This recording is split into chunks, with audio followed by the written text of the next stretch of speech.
বিক্রান্তের নাম শুনলেই শত্রুরা কেঁপে ওঠে। আইএনএস বিক্রান্তের দীপাবলি উদযাপনে প্রধানমন্ত্রী মোদী বললেন, আত্মনির্ভর ভারতের নতুন চিহ্ন এই রণতরী। প্রতি বছর দীপাবলির সময় দেশের জওয়ানদের সঙ্গে উৎসব ভাগ করে নেওয়াই যেন হয়ে উঠেছে প্রধানমন্ত্রী নরেন্দ্র মোদীর এক অনন্য পরম্পরা। সীমান্তে দাঁড়িয়ে যারা দিনরাত দেশের সুরক্ষা নিশ্চিত করেন, সেই বীর সেনাদের পাশে দাঁড়িয়ে উৎসবের আনন্দ ভাগ করে নেওয়ার বার্তায় দেন তিনি। গত বছর যেখানে তিনি দীপাবলি উদযাপন করেছিলেন কার্গিলের জমিতে, এবার তিনি পৌঁছে গেলেন সমুদ্র বক্ষে। ভারতের গর্ব, সম্পূর্ণ দেশীয় প্রযুক্তিতে নির্মিত রণতরী আইএনএস বিক্রান্তে। গোয়ার উপকূলে ভাসমান এই শক্তিশালী যুদ্ধ জাহাজে পৌঁছে প্রধানমন্ত্রী কেবল দীপাবলি পালন করলেন না, সঙ্গে জওয়ানদের মনোবল বাড়ালেন এবং জানালেন, বিক্রান্ত কেবল একটি যুদ্ধ জাহাজ নয়, এ হচ্ছে আত্মনির্ভর ভারতের এক জীবন্ত প্রতীক। তিনি বলেন, আজ আমার সামনে বিশাল সমুদ্র আর চারপাশে রয়েছে ভারত মাতার বীর সন্তানরা।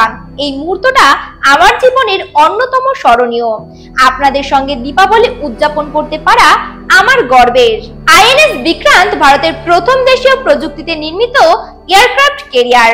এর নির্মাণ ভারতীয় প্রতিরক্ষা শিল্পের এক বিশাল মাইলফলক।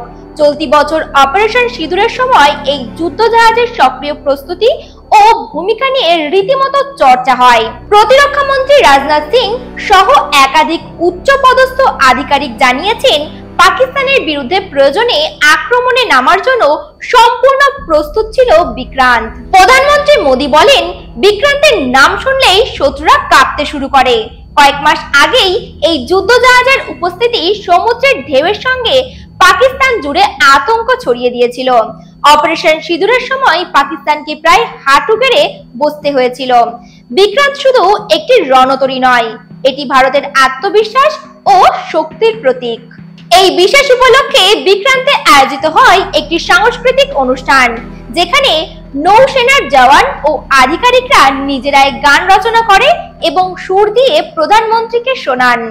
গানটি ছিল অপারেশন সিঁদুর ও বিক্রান্তের বীরত্বের ওপর ভিত্তি করে। মোদী গানটি শুনে আপ্লুত হয়ে পড়েন এবং জওয়ানদের প্রতিভা ও দেশপ্রেমে মুগ্ধ হন। প্রধানমন্ত্রীর আগমনে বিক্রান্তে আয়োজিত হয় নৌসেনার বিমান বাহিনীর শক্তি প্রদর্শন। তিনি ফ্লাইট থেকে দাঁড়িয়ে উপভোগ করেন ফ্লাইপাস্ট ও স্টিমপাস্ট, যেখানে জাহাজ ও বিমান একসঙ্গে সামরিক শক্তির এক মনোমুগ্ধকর প্রদর্শনী উপস্থাপন করে। এছাড়াও মোদী বলেন, এই রণতরী শুধুমাত্র আমাদের প্রযুক্তির গর্ব নয়, এটি এক ঐতিহাসিক পদক্ষেপ যা ঔপনিবেশিকতার চিহ্ন মুছে দিয়ে আত্মনির্ভর ভারতের এক নতুন অধ্যায়ের শুরু করেছে। মেড ইন ইন্ডিয়া আজ শুধুই স্লোগান নয়, এটি আমাদের বাস্তবতা। দীপাবলির এই উৎসবে প্রধানমন্ত্রী কেবল আলোয় জ্বালালেন না, তিনি নতুন ভারতের সামরিক ও প্রযুক্তিগত উন্নতির দীপ্তির বার্তাও দেশবাসীর কাছে পৌঁছে দিলেন। তিনি সেনাদের সাহস, ত্যাগ ও নিষ্ঠার প্রশংসা করে বলেন, স্থল, বায়ু ও সমুদ্র এই তিন বাহিনী মিলেই আজ এমন বীরত্বের প্রমাণ দিয়েছে যে শত্রুর ঘুম ছুটে গেছে। সমুদ্রের বুকে দাঁড়িয়ে ভারতের শক্তিকে সামনে রেখে মোদীর এই দীপাবলি উদযাপন শুধুমাত্র একটি উৎসবের দিন নয়, বরং এটি এক নতুন ভারতের আত্মবিশ্বাসের উৎসব। দেখছিলেন HPA নিউজ। নমস্কার।